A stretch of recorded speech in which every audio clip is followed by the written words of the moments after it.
Bem, pessoal, agora nós vamos falar um pouquinho sobre violência doméstica. E esse estudo nós faremos o seguinte: nós vamos montar um panorama, sobretudo na jurisprudência do STJ, especialmente nas súmulas, tá? Nos enunciados que o Superior Tribunal de Justiça ele editou sobre o tema, tudo bem? Então, o nosso estudo vai ser organizado dessa maneira.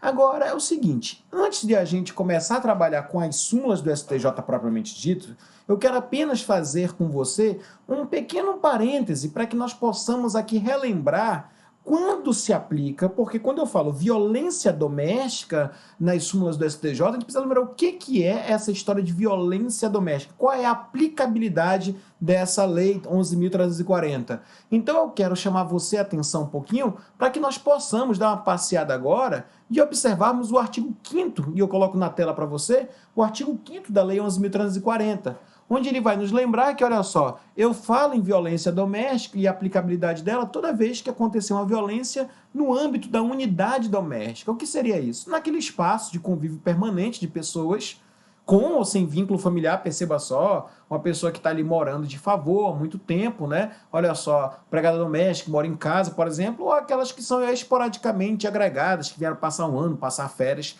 está naquele ambiente de unidade doméstica. O segundo âmbito de espaço da Lei 11.340 é aquele da comunidade formada por indivíduos que são ou se consideram aparentados. Então, olha só, é aquele ambiente familiar, seja por questões consanguíneas, seja por questões civis. E o terceiro aspecto é em relação íntima de afeto, é quem não mora junto, é quem não é parente, mas existe ali uma convivência, ou até mesmo tenha convivido e independente de coabitação. Daqui a pouco a gente vai até materializar isso mais próximo dentro do nosso estudo. Então, esse primeiro que nós precisamos firmar. Qual é o aspecto do ambiente que se aplica à violência doméstica? Então, perceba só, no âmbito da unidade doméstica, olha só, nós também vamos trabalhar quando for no âmbito da família e também, por fim, relacionados nos aspectos da relação íntima de afeto. Tudo bem até aqui? Então, esse é o espaço de atuação, de aplicabilidade da Lei 11.340 e esse será o espaço também de aplicação do nosso estudo. Tudo bem? Beleza. Agora, violência. E o que é violência? A lei também fez isso. Confere comigo, olha só, o artigo 7º da Lei 11.340, que ela vai dizer o que é violência doméstica. E ela vai dar um aspecto bem amplo. Ela vai dizer que a violência doméstica ela pode ser a violência física, aquela que afasta aqui qualquer necessidade de maior explicação. A violência psicológica são os danos emocionais, por um comportamento, um ciclo de diminuição de autoestima. E para terminar, nós também falamos na violência sexual, aquela, por exemplo, naquela obrigação de relações sexuais, ou muitas vezes até utilizar de qualquer modo a violência sexual que nós temos, muitas vezes para manter ali o débito conjugal e etc. E para terminar, a violência patrimonial, aquele que, por exemplo, muitas vezes vai quebrar o cartão, vai limitar as contas, enfim, vai determinar que todos os bens fiquem para ele. Olha só, isso aqui é o âmbito da violência doméstica. Então, olha só, para começo de conversa, eu não tenho como ir para isso sem lembrar qual é o âmbito de aplicabilidade. E eu também não posso esquecer o que é violência. Violência, olha só, para vocês terem uma ideia, a Lei 11.340 ela é até mais ampla do que a própria Convenção de Belém, a Convenção Internacional que estabelece a proteção à mulher em situação de violência doméstica. Tanto que ela estabelece para nós, olha só, pelo menos 4 aspectos de violência. Violência física, violência psicológica, violência sexual e violência patrimonial, tudo bem? Então esse é o âmbito de atuação da Lei 11.340. Agora, olha só, o nosso estudo aqui ele vai se fortalecer muito nas súmulas, nas teses que foram firmadas pelo STJ a partir do nosso estudo. E para começo de conversa, a primeira súmula que vem aí, olha só, é a súmula 536 do STJ. E ela vai dizer que, olha só, não é aplicável, 536, tá? Olha só, não é aplicável a suspensão condicional, nem a transação penal, naqueles crimes que envolverem, olha só, nos delitos que envolverem o rito da Lei Maria da Penha. Então vem cá comigo, olha só, vamos relembrar um pouquinho o que é suspensão condicional do processo, tá? Vamos relembrar um pouquinho e o que é transação penal. Então olha só, eu quero convidar você agora a fazer um passeio. Nós vamos lá na Lei 9.099 e relembrar o que é suspensão condicional do processo e o que é transação penal. Então, olha só, vamos lá. Olha só o que diz o artigo 89. Eu não vou ler todo o artigo, porque não é o nosso objetivo aqui estudar os instrumentos despenalizadores da Lei 9.099, mas só relembrar. Olha só, lá no artigo 89, naqueles crimes que a pena mínima seja igual ou inferior a 1 ano, olha só, abrangidos ou não por essa lei, o Ministério Público, ao oferecer denúncia, poderá suspender, olha só, propor a suspensão condicional do processo, desde que o acusado não esteja sendo processado, não tenha sido condenado por outro crime, presentes demais requisitos que autorizaram a suspensão condicional do processo. Percebeu ali? Então veja só, nos crimes, olha só, volta aqui para mim, nos crimes em que nós envolvermos apenas a pena mínima não seja superior a 1 ano, eu poderia suspender aquele processo, observados os requisitos também do artigo 77. Então imagine só que a violência doméstica, a lesão corporal, lá no artigo 129, parágrafo 9º do Código Penal, tem uma pena de 3 meses a 3 anos. Qual é a pena mínima? 3 meses. Gente, se fosse em qualquer outro cenário, caberia suspensão condicional do processo. Mas cabe quando for relacionado à violência doméstica? Não cabe, tá? Essa vedação, inclusive, tem na súmula. Outra lá, vamos lá, olha só, caminha comigo agora e vamos ao artigo 76. Olha só, havendo representação ou tratando-se de crime de ação penal pública incondicionado, não sendo caso de arquivamento, o Ministério poderá propor a aplicação imediata da PRD ou multa a ser especificada na proposta. Olha só, então imagine só, agora nós não temos mais, volta aqui comigo, nós não temos aqui mais aquela pena mínima. A transação penal, gente, ela olha para a pena máxima. Eu vou mudar o crime então. Imagine uma ameaça. O crime de ameaça ele tem a pena de 1 mês a 6 meses. Em qualquer lugar, ameaça cabe transação penal. Mas se for uma ameaça praticada no âmbito da violência doméstica, não cabe. Por quê? Porque não cabe transação penal. A súmula diz isso, é a súmula 536, tudo bem? Então nós fechamos 2 teses importantes que nós precisamos lembrar. Eu sei que você deve estar perguntando aí, então não cabe nada? Vamos fazer uma pergunta aqui rapidinho. Será que caberia agora, lá com a Lei 13.964 de 2019, ali o conhecido pacote anticrime, lá tem um acordo de não persecução criminal. Será que cabe?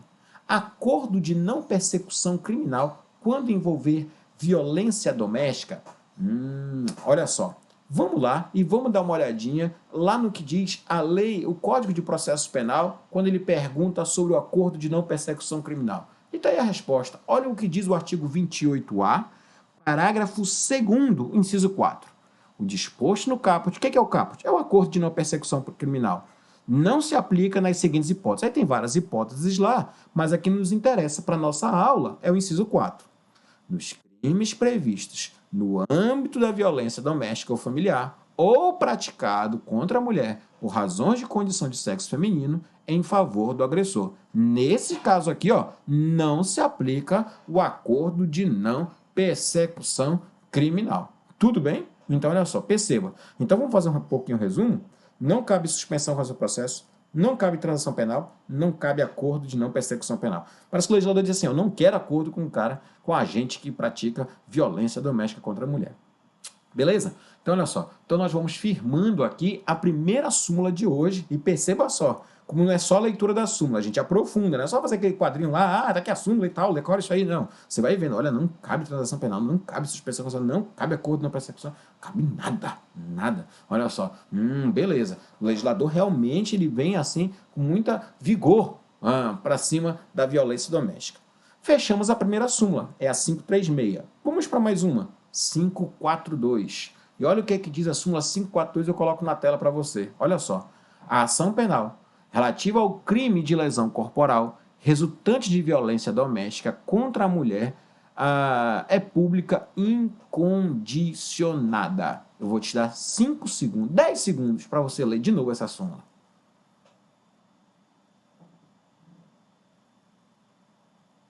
E aí, leu? Então, olha só, vem aqui comigo. Cuidado com isso. Por quê? São 2 pegadinhas aqui. Primeiro, eu quero falar da lesão corporal. Vamos revisar? Na lesão corporal contra a mulher incondicionada. Mas cuidado, e nos outros como é que é? Vamos fazer um lembrete aqui? Então, olha só, eu fiz aqui um esqueminha para você dar uma relembrada sobre como é que funciona a ação penal nos crimes de lesão corporal. Vamos lá, olha só. Primeira regra é que a ação é penal pública. E pública, olha só, incondicionada. Lesão corporal, ação penal pública incondicionada. Tudo bem. Agora, olha qual é a exceção. A exceção está lá na Lei 9.099, lá no artigo 88. Ele diz o seguinte, ó, que dependerá de representação a ação penal relativa nos crimes de lesão corporal leve e culposa. Então, vamos lá? Olha só. Qual é a regra? Lesão corporal, qual é a regra? Ação penal pública incondicionada. Lesão corporal grave, incondicionada. Lesão corporal seguida de morte, incondicionada. Lesão corporal gravíssima, seguida, tanto faz seguida de morte ou não, incondicionada. Agora, se a lesão for leve, ou se a lesão for culposa, não esquece disso, é condicionada à representação. Então, naquelas duas lesões assim, aí elas vão lá para o juizado. Aí lá faz aquela conversa, etc., condicionada à representação. Agora, olha só, aqui é que está o detalhe. É a exceção da exceção que eu brinco. Por quê? Olha só, vamos para o quadro. Você já viu que a regra é ação penal pública incondicionada. Você já viu que a exceção é ação penal pública condicionada à representação quando a ação for lesão leve ou quando for culposa. Tudo bem? Exceção dessa exceção. Lesão corporal na violência doméstica será de ação penal pública incondicionada, ainda que leve ou culposa. Entendi. Então, percebe que a gente volta para a regra geral? Então, olha só, a exceção que nós temos não se aplica para Maria da Penha. Então, a ação penal pública incondicionada é a regra na lesão corporal.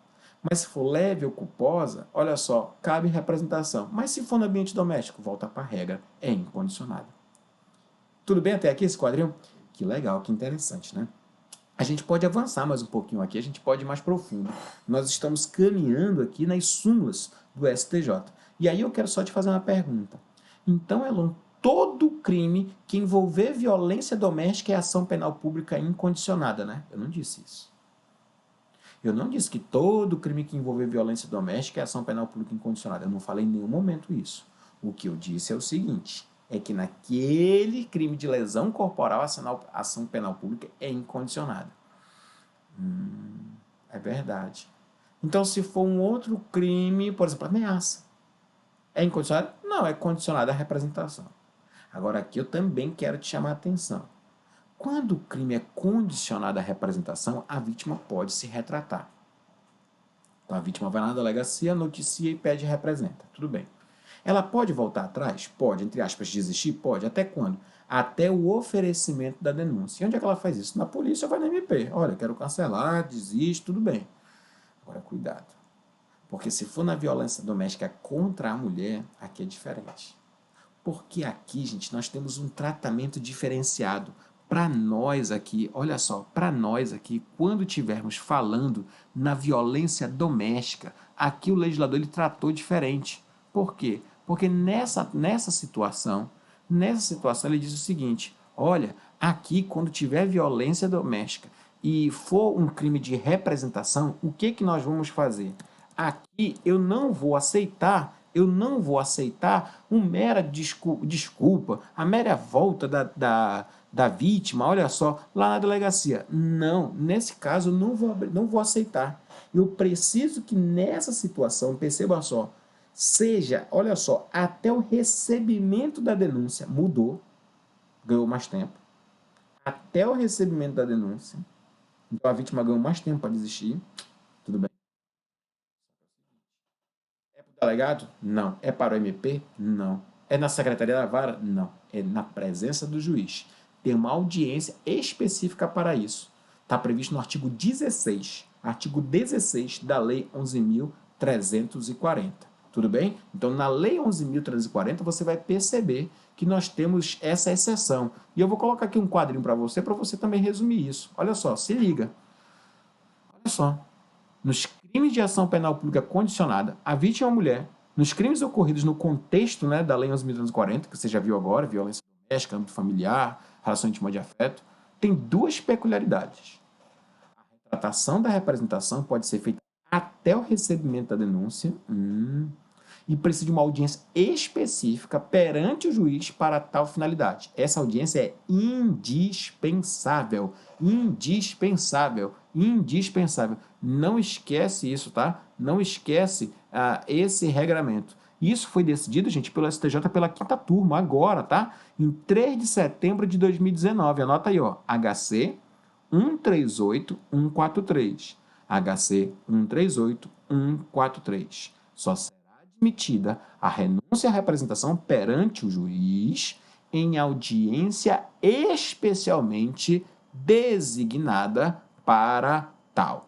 Queridos, nós já fizemos aqui 2 entendimentos básicos. Aqui nós já firmamos 2 teses. Foi a 536, tá lembrando? Não cabe suspensão condicional ao processo, não cabe transação, e só para lembrar, não cabe acordo de não persecução penal. Nós já trabalhamos também com ação penal pública incondicionada quando tiver lesão corporal, mas cuidado que a gente do além da súmula, a gente lembrou da regra geral da lesão corporal, lembramos da exceção e estudamos a exceção da exceção. Tudo bem. Olha só, só que isso aí o STF já tinha decidido desde 2010, tá? Só para você, o STJ veio simular. A gente está trabalhando pelo STJ agora. E lembrar também que nos crimes que cabem representação, ela pode existir. Até quando? Até o recebimento. E onde é que ela desiste? Na audiência diante do juiz. Tá bom. Súmula 588. Vamos lá? Olha só. Súmula 588. Vou colocar na tela para você. A prática de crime ou contravenção penal contra a mulher, percebe só, com violência ou grave ameaça, no ambiente doméstico, impossibilita a substituição da pena privativa de liberdade por restritiva de direitos. Minha gente, olha só, aqui tem um detalhe muito curioso e você tem que aprender a fazer isso nas provas objetivas e saber se comportar numa prova discursiva ou numa prova oral. Percebe só aqui, olha só. Lembrar que os requisitos para a substituição da PPL, que é a pena privativa de liberdade por restritiva de direitos, esses requisitos estão lá no artigo 44. Tudo bem? Estão lá no artigo 44, olha só, o artigo 44 do Código Penal. Agora, olha só, minha gente, presta atenção no seguinte, é isso aqui que você não pode brincar. Perceba o seguinte, que esse regramento aqui do artigo 44 parece que em alguns momentos a mulher ela poderia conseguir, a mulher não, né? O agente poderia conseguir essa substituição. Só que é o seguinte, olha o que veio dizendo a Lei 11.340. É vedada a aplicação dos casos de violência doméstica e familiar contra a mulher, penas de cesta básica ou outra de prestação pecuniária, bem como a substituição que implique no pagamento isolado de multa. Agora eu quero voltar aqui com você. A lei vedou a substituição da pena? Não. A lei não vedou a substituição. A lei vedou se for prestação pecuniária, se for cesta básica, se for multa. O que a lei quer dizer? Olha, eu não posso chegar e agredir uma mulher e depois pagar pela agressão. Não, ainda que seja cesta básica, não pode ficar no dinheiro, tem que sofrer alguma coisa. Então, ele podia prestar serviço à comunidade, poderia ter limitação no fim de semana, poderia ter interdição de direitos. Mas aqui, olha só, o legislador não pensou nisso. Ele disse, olha, eu só estou aqui vedando, olha só, questões monetárias. Tudo bem? Só que olha o que fez a súmula, meus amigos. Olha o que fez a súmula. A súmula, eu vou trazer aqui para vocês, olha só. A súmula, ela vedou tudo. Ela chegou e disse, olha, não cabe nenhum tipo de substituição. Então, vamos aprender a responder essa questão. Se perguntar, a lei veda a substituição? Não. A lei veda a substituição de prestação pecuniária, cesta básica ou ficar só na multa. Ela veda ficar só no dinheiro. Agora, a súmula foi mais ampla, vedou em tudo. Entendeu com a ideia? Então, fica ligado aqui nisso. Só para você ter uma curiosidade, o STF tem um pensamento semelhante. A aula não é sobre o STF, eu preferi trabalhar só sobre o STJ, mas assim, o STF tem um entendimento meio parecido quanto a isso. Então, queridos, nós já vimos a súmula 536, súmula 542, súmula 588, nós vamos avançar agora. Nós vamos ver mais uma súmula, que é a 589 do STJ. E olha o que ela diz. É inaplicável o princípio da insignificância nos crimes ou contravenções. Crimes ou contravenções. Crimes ou contravenções. Crimes ou contravenções. Crimes ou contravenções. Olha só, penais contra a mulher no âmbito das relações domésticas. Então, volta aqui para mim, só para que a gente possa também ficar ligado. Meus amigos, eu vou dizer o seguinte. A primeira coisa foi o seguinte. Tentou-se aplicar o princípio da insignificância na violência doméstica. Um tapinha muito leve, um puxão de cabelo, um empurrão. Só que isso não deu muito certo, não. Até mesmo assim, as próprias teses defensivas, como essas teses defensivas, elas atuam também na defesa da mulher, e assim o enfrentamento, a política de enfrentamento, a gente não poderia chegar e dizer assim, o tapinha não dói, né, nesse momento. Então foi se afastando a irrelevância do fato. A irrelevância do fato foi ficando embora. Então, aplicar o princípio da insignificância, em si, a bagatela própria, esse foi sendo afastado. Só que é o seguinte, passou-se, em algum momento, a aceitar a ideia, olha só, de se aplicar, e aí eu convido você a perceber isso, de se aplicar a bagatela imprópria. Você lembra o que é isso? A bagatela própria, ela olha para o crime, ela olha para o fato, e ela diz assim, o fato é irrelevante, o fato é insignificante. Há tipicidade formal, mas não há tipicidade material. Por quê? Porque não há uma lesão grave e concreta ao bem jurídico. Tudo bem. Essa estava afastada. E o que é a bagatela imprópria? O fato é relevante, só que é o seguinte, a pena é desnecessária. Então se verificava o seguinte, vamos trazer isso para a violência doméstica? Poxa, o crime é grave, o crime é sério, não deveria ter acontecido, a pessoa vai ser condenada, mas aplicar a pena pode ter um efeito contrário, pode ter um efeito reverso, porque eles já se apaziguaram, já se resolveram, foi um fato isolado. Então, olha só, desnecessidade da pena. O fato é relevante, o direito penal vai se impor, olha só, a pessoa vai ser condenada, mas não aplicava a pena. Desnecessidade da pena. Bagatela imprópria. Só que quando veio essa súmula 589 do STJ, ela quebrou tudo. Por quê? Porque ela disse é inaplicável o princípio da insignificância. No crime, e na contravenção, na contravenção. Não aceita mais em nada contra a mulher. Tudo certo? Então essa é a súmula 589 do STJ. E para nós terminarmos, nós temos a súmula 600 do STJ, 600 do STJ, que ela vai dizer o seguinte, para a configuração da violência doméstica e familiar, prevista no artigo 5º, olha só, aquele contexto que nós estudamos hoje, não se exige a coabitação entre autor e vítima. Não precisa? Não. Nem dos três momentos? Não. Nem na relação íntima de afeto, nem na relação de coabitação familiar. Não. Então, dois irmãos que não morem juntos, se um bater no outro, vai ter, o irmão agredir a irmã, vai ter violência doméstica? Vai ter. E aí vai configurar a Lei 11.340? Vai. E vão se aplicar os benefícios da transação penal? Não vão. Entende onde a gente quer chegar? Então vai ampliando. No momento que eu descumpro a coabitação, eu aceito a lei. No momento que eu aceito a lei, eu não aceito transação, não aceito SUSI, não aceito acordo de não persecução penal, não aceito substituição da PPL por PRD e não aceito insignificância. Tudo isso, Alan, calma. Não é tudo isso.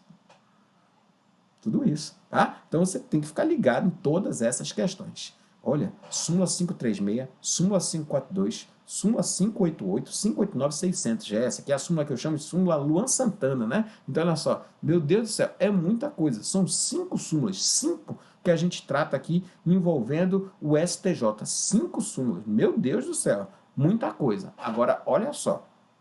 Então, nós já vimos. Bora fazer o quê? Um resumo das súmulas aqui, olha só. Vamos lá? Olha só, começando.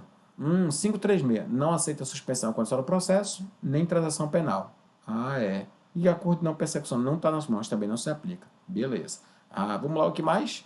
A lesão corporal é o quê? Incondicionada. Ainda que leve, ainda que leve. Ainda que culposa, ainda que culposa. Aceita a substituição? A lei só veda a pressão pecuniária, multa, cesta básica, mas a súmula veda tudo. Não pode, não pode. Aplica o princípio da insignificância? Não. Nem a bagatela imprópria? Não. Mas precisa da coabitação? Também não. A gente não precisa estar colado para estar junto, diz o professor Luan Santana. Eita, é muita coisa.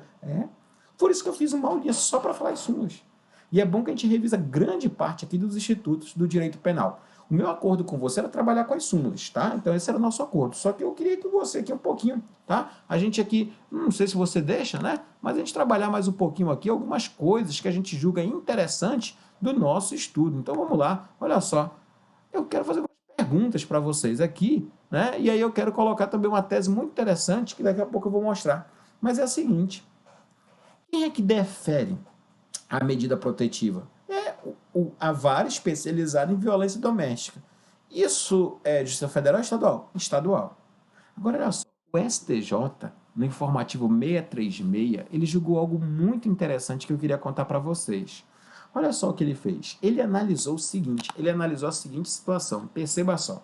Ele viu uma situação em que, deixa eu te contar, havia, olha só, ameaças sendo feitas via internet por um ex-namorado nos Estados Unidos. E a vítima estava aqui, aqui no Brasil.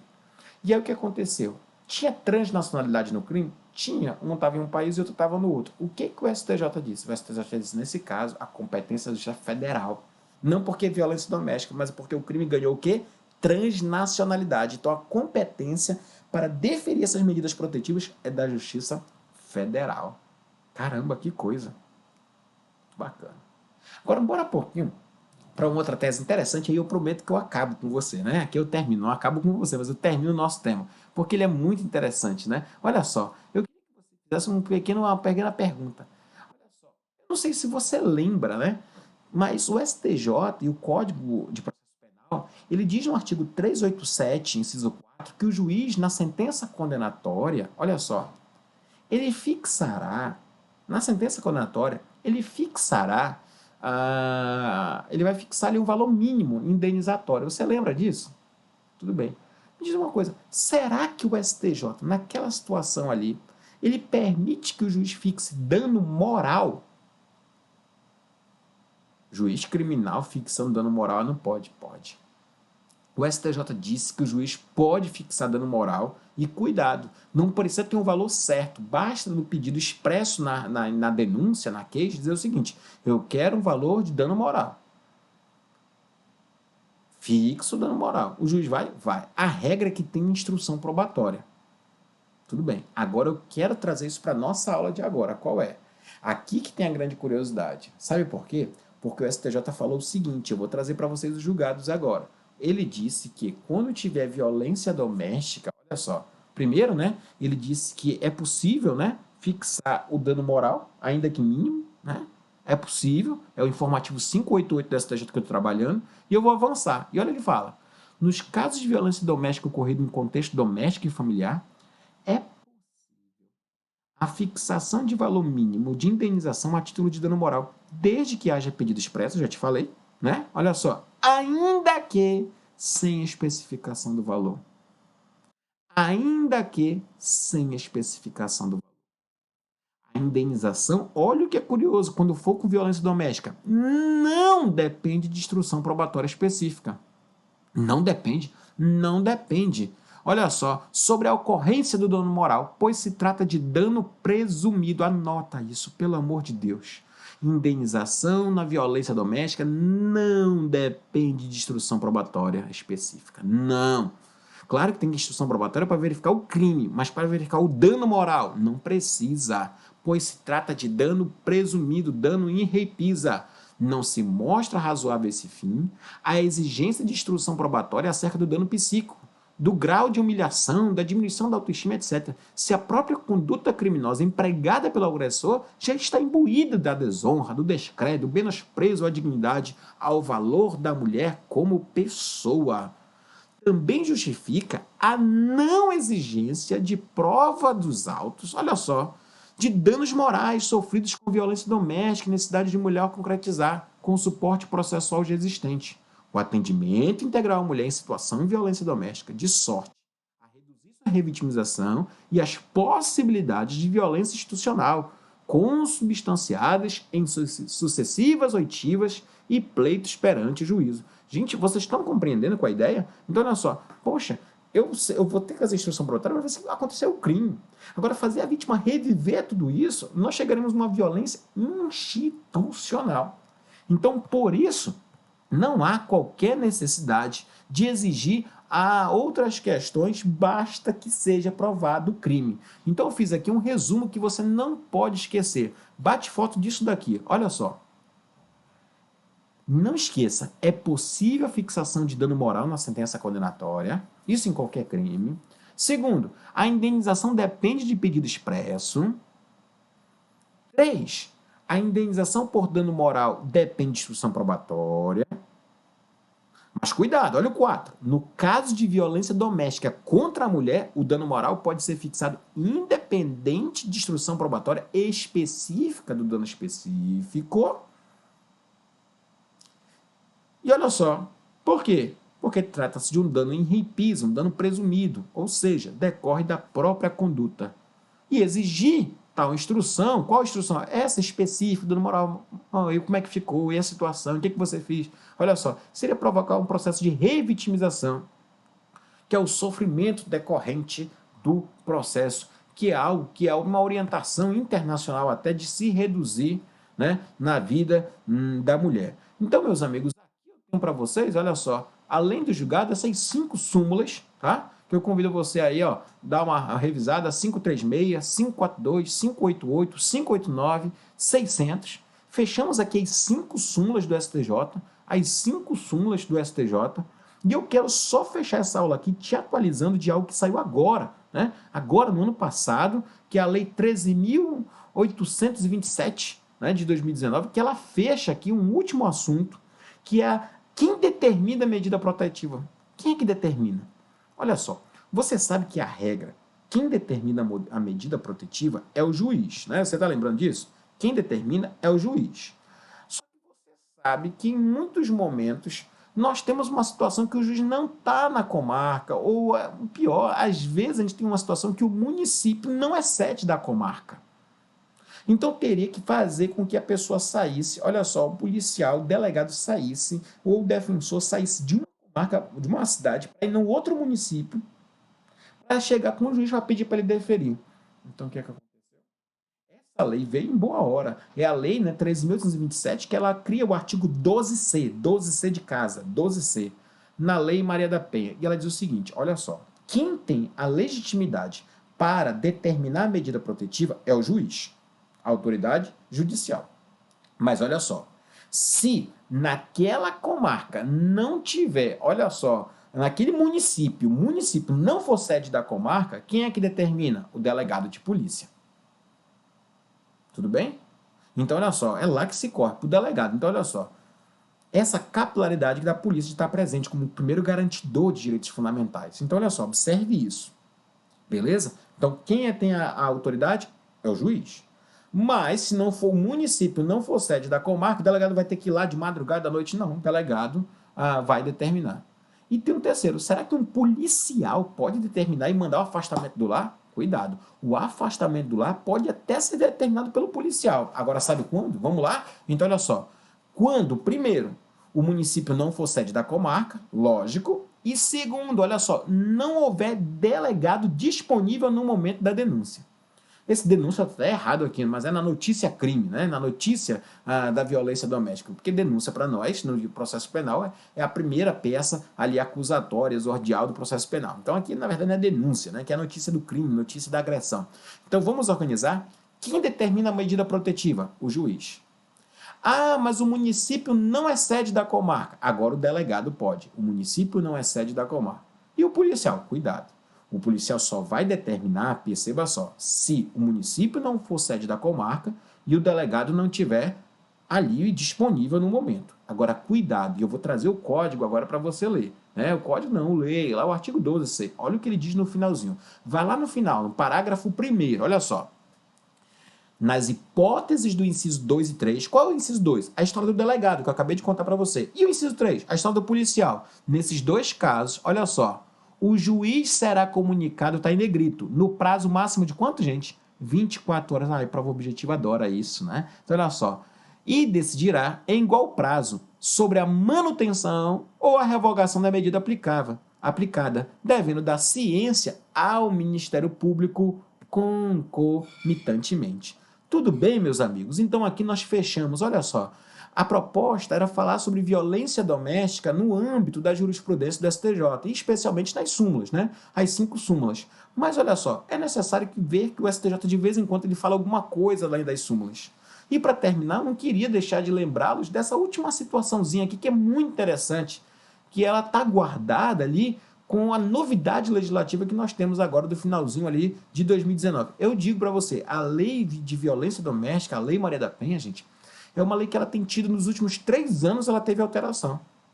Para você ter uma ideia, até 2018, a Lei Maria da Penha, ela era uma lei que não tinha um crime sequer. Aí nós temos agora aquele crime, né, de 2018 para cá, que é o de descumprimento de medida protetiva. Então, olha só, tem muita novidade, tem muita coisa que você tem que ficar antenado. Lei Maria da Penha não é uma lei de direito penal, não, é uma lei muito ampla. Olha só, é uma lei de políticas públicas, é uma lei de atendimento, de educação para as pessoas, olha só, de abrigamento, de observações para o poder público atuar. Então você precisa ficar ligado na Lei Maria da Penha, na Lei 11.340, claro, que isso é de uma preocupação muito grande quanto à violência doméstica no Brasil, no mundo, enfim, mas essa Constituição não pode ser perdida, porque esses estudos repercutem até mesmo no próprio direito das famílias, repercussão na criança e adolescente, direito constitucional, direitos humanos. Olha só como é vasto o processo penal, olha como é vasto o estudo da Lei Maria da Penha, e é por isso que eu quero te chamar a atenção, e a gente fez aqui esse primeiro bloco, aqui, né, esse trabalho, para que possa de alguma maneira ser útil nos teus estudos e cooperar de alguma forma. Por favor, não esquece de reler as 5 súmulas do STJ. Se possível, dá uma lidinha na lei 11.340, faz isso. Lembra do julgado interessante sobre dano moral, né, na violência doméstica, isso é muito interessante. E também fica ligado nessa nova possibilidade de medidas protetivas serem determinadas tanto pelo delegado de polícia, quando o município não for sede da comarca, ou também naquelas situações pelo policial, quando o município não for sede da comarca e também quando o delegado não estiver ali disponível. Mas não se esquece que nesses 2 casos eles precisam comunicar em 24 horas ao juiz. Que bom, espero ter cooperado, espero ter sido útil aí nesse estudo sobre a violência doméstica no âmbito do STJ com essas novidades. Grande abraço, valeu!